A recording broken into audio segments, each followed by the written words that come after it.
ภาษาอังกฤษให้สอนเป๊ะอยู่นะสอนเลิศมากเกือบที่เอง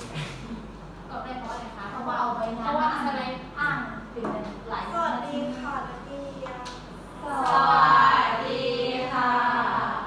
วันนี้เราจะมาเรียนเรื่องลมมรสุมพายุหมุนเขตร้อนและพายุฝนฟ้าคะนองกันนะคะ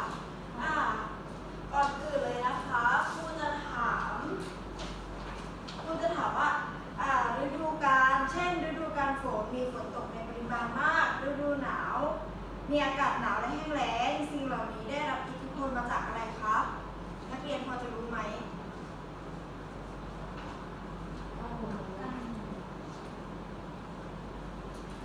คำตอบก็คือลมมรสุมนะคะนั่นเองนะคะบ้านนักเรียนนะคะเคยเกิดพายุไหมคะเคยค่ะพายุเป็นแบบไหนคะเป็นลมที่มันแรงๆแล้วก็พัดต้นไม้ลงเลยค่ะเป็นลมที่มันแรงๆแล้วมันก็ร้อนด้วยแต่ตอนนี้ก็จะเป็นอากาศร้อนนั่นเองค่ะร้อนมาเป็นส่วกนร้อนเนี่ยค่ะที่ของอันนี้พายุฝนฟ้าคะนองค่ะลมมรสุมจะเกิดจากลมที่เกิดจากความแตกต่างระหว่างอุณหภูมิของแผ่นดินกับมหาสมุทรในฤดูหนาวอุณหภูมิของแผ่นดินต่ำกว่าอุณหภูมิของน้ำในมหาสมุทรที่อยู่ใกล้เคียงอากาศเหนือพื้นน้ำจะลอยตัวสูงขึ้นอากาศจากพื้นดินจะพัดเข้าไปแทนที่ทำให้เกิดลมพัดออกจากทวีปนะคะส่วนในฤดูร้อนอุณหภูมิของแผ่นดินสูงกว่าน้ำในมหาสมุทรจึงทำให้เกิดลมพัดไปในทิศทางตรงกันข้ามพายุใหญ่ที่มีลมแรงและมีฝนตกหนักนั่นเองค่ะก็จะเป็นแบบนี้นะคะก็จะมีลมมรสุมพัดเข้ามาแล้วก็พัดออกไปฝั่งนี้ลมมรสุมตะวันตกเฉียงใต้ก็จะพัดขึ้นไปนะคะดังรูปเลยค่ะต่อไปก็จะเป็นพายุหมุนเขตร้อนพายุหมุนเขตร้อนคือพายุหมุนที่เกิดในภูมิอากาศเขตร้อนส่วนใหญ่มักเกิดในบริเวณระหว่างลัติจูด 5-20 องศาเหนือและใต้พายุนี้ก่อกำเนิดเหนือพื้นมหาสมุทรที่อุ่นและมีอุณหภูมิสูงกว่า 26-27 องศาเซลเซียสขึ้นไปนะคะและอาศัยแรงเหวี่ยงจากการหมุนรอบตัวเองของโลกหรือแรงคอริออริสนะคะเป็นปัจจัยสำคัญในการทำให้พายุหมุนอยู่ตลอดเวลาโดยแรงเหวี่ยงนี้มีค่าน้อยลงเมื่อเข้าใกล้บริเวณเส้นศูนย์สูตรนะคะครูค่ะขออนุญาตเข้าห้องน้ำได้ค่ะก็จะเหมือนรูปนี้นั่นเองค่ะ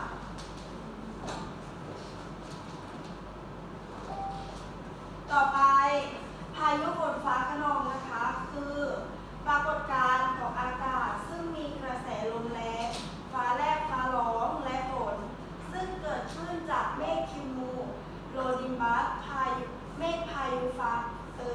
าคะนองมีลักษณะต่างกับเมฆคิมูลัสที่มีฝนในข้อที่ว่าพายุฝนฟ้าคะนองมีทั้งฟ้าแลบฟ้าร้องและมีกระแสลมพัดขึ้นตามแนวต้านอย่างรุนแรงนะคะเมฆของพายุฝนฟ้าคะนองส่วนมากมียอดแขนและแผ่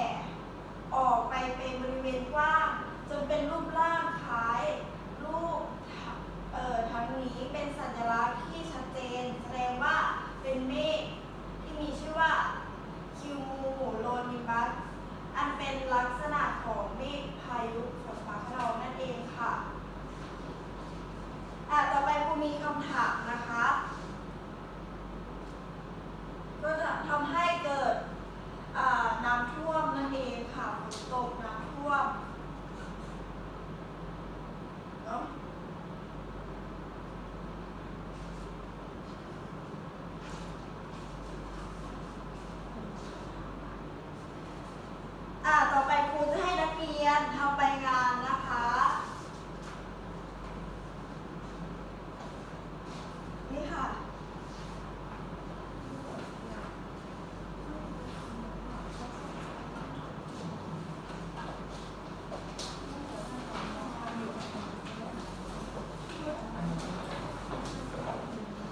ศกาลกองทัพเปอร์เซียเข้าปิดล้อมชาวกรีกที่เมืองโพธิเดีย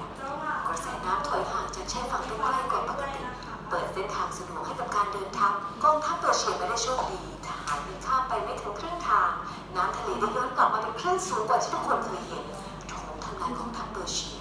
ชาวโพธิเดียเชื่อว่าพวกเขาพ้นภัยด้วยความเกรี้ยวกราดแห่งเทพโพไซดอนแต่ที่จริงสิ่งที่ช่วยพวกเขาไว้น่าจะเป็นปรากฏการณ์ที่ฆ่าชีวิตผู้คนมาแล้วมากมายคลื่นสึนามิคนส่วนใหญ่เข้าใจว่าคลื่นสึนามิเป็นคลื่นน้ำขึ้นน้ำลงชนิดหนึ่งจริงๆแล้วสึนามิไม่เกี่ยวข้องกับปรากฏการณ์น้ำขึ้นน้ำลงที่เกิดจากแรงโน้มถ่วงของดวงอาทิตย์และดวงจันทร์สึนามิก็เป็นเหมือนคลื่นทะเลทั่วไปเพียงแต่มีขนาดใหญ่มากเป็นพิเศษสึนามิมีท้องคลื่นและยอดคลื่นไม่มีการเคลื่อนที่ของน้ำแต่เป็นการเคลื่อนที่ของพลังงานผ่านน้ำความแตกต่างอยู่ตรงแหล่งที่มาของพลังงานสำหรับคลื่นปกติในมหาสมุทรพลังงานมาจากลมเพราะว่ามันส่งผลกระทบผิวหน้าเท่านั้นคลื่นปกติจึงมีขนาดและความเร็วจำกัดแต่สึนามิเกิดจากพลังงานที่ก่อตัวใต้น้ำจากการประทุของภูเขาไฟจากแผ่นดินถล่มใต้น้ำหรือที่เกิดบ่อยที่สุดคือแผ่นดินไหวที่พื้นมหาสมุทรซึ่งเกิดจากแผ่นเปลือกโลกเคลื่อนที่ปลดปล่อยพลังงานมหาศาลออกมาในน้ำพลังงานนี้เดินทางสู่ผิวน้ำผลักดันน้ำและยกน้ำสูงขึ้นเหนือกว่าระดับน้ำทะเลปกติแต่แรงโน้มถ่วงดึงน้ำกลับลงมาทำให้พลังงานกระเพื่อมออกไปในแนวนอนนี่คือกำเนิดของสึนามิเคลื่อนที่ด้วยความเร็ว500ไมล์ต่อชั่วโมงเมื่อสึนามิอยู่ห่างจากชายฝั่งมันยากที่จะสังเกตเห็นสึนามิเพราะมันเคลื่อนที่ตลอดความลึกของน้ำแต่เมื่อสึนามิถึงบริเวณน้ำตื้นจะเกิดผลของความตื้นของพื้นทะเล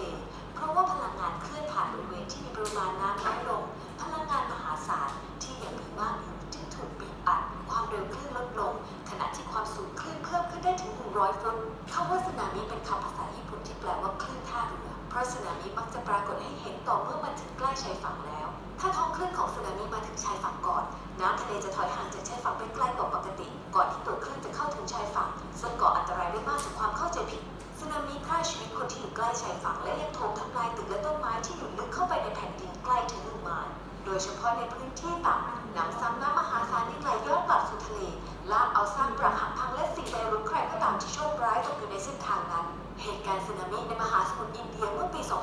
2547 นับเป็นหนึ่งในภัยพิบัติธรรมชาติที่ร้ายแรงที่สุดในประวัติศาสตร์ฆ่าคนไปมากกว่า 200,000 คนทั่วเอเชียใต้แล้วเราจะปกป้องตัวเองจากพลังทำลายล้างจากธรรมชาตินี้อย่างไรผู้คนในบางภูมิภาคได้เคยพยายามหยุดสึนามิด้วยกำแพงกั้นทะเลประตูกั้นน้ำและร่องน้ำเพื่อเบี่ยงเส้นทางน้ำแต่ก็ไม่ได้ผลเสมอไปเมื่อปี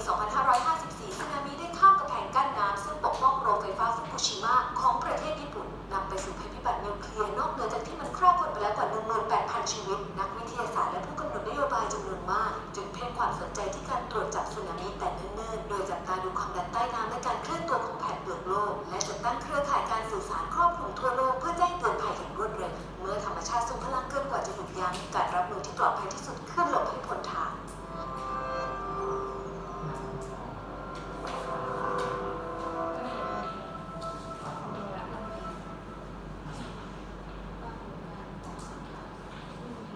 นักเรียนทำเสร็จหรือยังคะ ยังค่ะแล้ว โอเค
พื่อนระบายสวยมากค่ะมนัสพรโมดสีชมพู แล้วมดผิวใช่มดแดงมดแดงเป็นอะไรไม่กด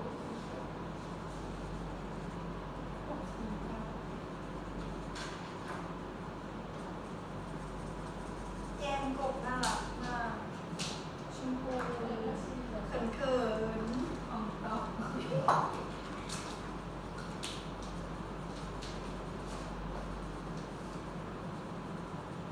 ในระหว่างนี้คุณมีคำถามมาถามนะคะ ประเทศไทยอยู่ในเขตอิทธิพลของมรสุมชนิดใดคะงอน ตั้ง ตอนออกเสียงเขต ใช่ลมมรสุมตะวันออกเฉียงเหนือและลมมรสุมตะวันตกเฉียงใต้นะคะคำถามต่อไปนะคะ ลมมรสุมมีความแตกต่างจากลมบกลมทะเลในลักษณะใดคะ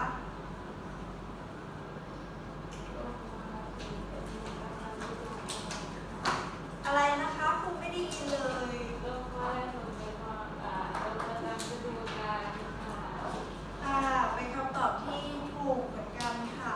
ลมมรสุมเกิดขึ้นปกคลุมบริเวณพื้นที่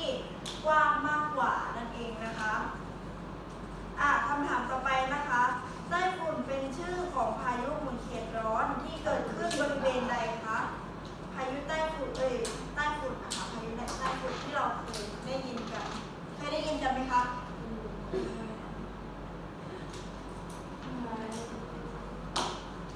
พายุไต้ฝุ่นเกิดขึ้นที่บริเวณใด ที่มหาสมุทรแปซิฟิก ถูกต้องค่ะเอาไปเลยค่ะบวกหนึ่งมนัสแล้วก็ ไม่ได้นะคะคุณไม่อยากบอกค่ะ น้องทำเมนูโปะลำปี เกี่ยวกับอะไรทำไมมีเข่าแบบนั้นคะ คน ตายเลยเลยอุ้ยครูนี่ขบเพื่อนหนู เป็น ครู โปะ ตาบอกนะคะ พอดีคือสายตาสั้นค่ะ แล้วเลยว่ากูใส่เขาให้เขา พายุใต้ฝุ่นนะคะเกิดขึ้นที่ภาคตะวันตกของมหาสมุทรแปซิฟิกและทะเลจีนใต้นั่นเองค่ะ โปะลำปีใส่ได้เลย ทำมากจนละเอียดกว่า คงถ้าเขาโปะเธอเป็นกัน คือเท่อะกบฉันใส่อายไลเนอร์นะกบใส่อายไลเนอร์กบใส่คอนแทคเลนส์นะคะสีเขียวของเราผ่านเรา โปะเธอทายเป็นเหมือนโปะเราไหมล่ะ กบใช้เขาไม่ทานในความประทานทั้งตัว เนี่ยคือโปะฉันทายเลยด้วย มีกบใส่ ต่อไปครูจะสุ่มนะคะตามเลขที่1 2 3 4 5 6 7 8สุ่มออกมาให้ตอบคำถามในใบงานนะคะ ให้มาบอกเพื่อนนะคะว่าคำตอบของตัวเองเนี่ยถูกไหม ถูกกี่คนครับ 3 คนค่ะคนละ1ข้อค่ะ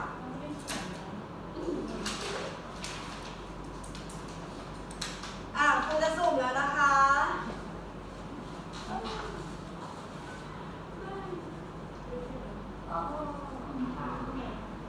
ใช่คุณคุณ เลขที่5นะคะ ไอ้เนื้อเลขที่ห้าเอาข้อไหนข้อหนึ่งเหรอคะ ใช่ค่ะเลขที่5ข้อ1นะคะวลิศลา สี ต่อไปข้อที่2นะคะ ข้ออะไร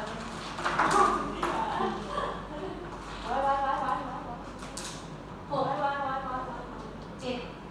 เราไม่เป็นอะไร เลข7ค่ะ เอาข้อไหนครับ คำที่ข้อ2นะคะต่อไปข้อที่3นะคะ นมสี ข้อโปะแล้วป้า สองค่ะ ต่อไปเลขที่2ข้อ3เลขที่2นะคะ ถ้าบอกให้ฉันมาทำบุญมีบอกไปยังอีกเลยบอกให้ทำมากกว่า ถ้าทำเสร็จแล้วออกมาได้เลยนะคะ ออกไปทีละคนมาออกครับ ออกมาทีละคนค่ะ ไม่รู้ว่าเนี่ย ถูกผิดไม่ เป็นไรคะ ค่ะลมมรสุมนะคะหมายถึงลมที่เกิดจากการแตกต่างของระหว่างของอุณหภูมิของแผ่นดินกับมหาสมุทรค่ะ ถูกต้องค่ะ เย้ ปรบมือให้เพื่อนหน่อยค่ะใครตอบแบบเพื่อนบ้างคะ หนูค่ะ ถูกค่ะ ต่อไปภาพที่สองนะคะพาคินค่ะ ข้อสองนะครับพายุเขตร้อนนะครับหมายถึงพายุที่เกิดในภูมิภาคอากาศเขตร้อนครับผม ค่ะ ครับ ค่ะถูกต้องค่ะ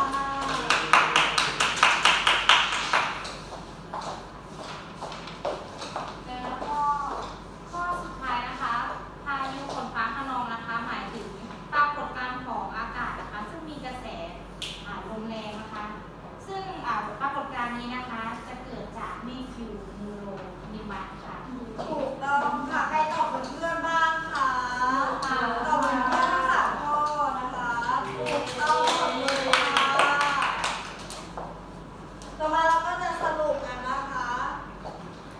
สรุปนะคะลมมรสุมเกิดจากความแตกต่างของความกดอากาศระหว่างทวีปกับมหาสมุทรมีช่วงเวลาการเกิดนานและเกิดเป็นบริเวณกว้างนะคะพายุหมุนเขตร้อนเกิดจากความกดอากาศของบริเวณที่มีความแตกต่างกันมากส่งผลให้อากาศเคลื่อนตัวจากบริเวณที่มีความกดอากาศ ส่งไปยังบริเวณที่มีความกดอากาศต่ำกว่านั่นเองค่ะพายุฝนฟ้าคะนองนะคะ เป็นปรากฏการณ์ที่เกิดพายุลมแรงฝนตกหนักเกิดฟ้าแลบฟ้าร้องและฟ้าผ่านั่นเองค่ะนักเรียนที่ทำรายงานเสร็จแล้วเอาออกมาส่งได้เลยนะคะหรือจะส่งเพื่อนข้างหลังส่งออกมาก็ได้ค่ะ รับฝาก หมดเอ็กซ์ไปแล้วค่ะหมดเอ็กซ์หมดเอ็กซ์ ต้ เก่า อง มันใส่ถุงเท้าทำไมมันตัวนี้แล้วมันแบบโก๊ะโก๊ะโก๊ะโก๊ะมันก็สั่น กบของใครนี่ ไม่กลัวมารดาเลยนี่ไงมีขนตาทุกตัวจ้าใส่ต่างหูด้วย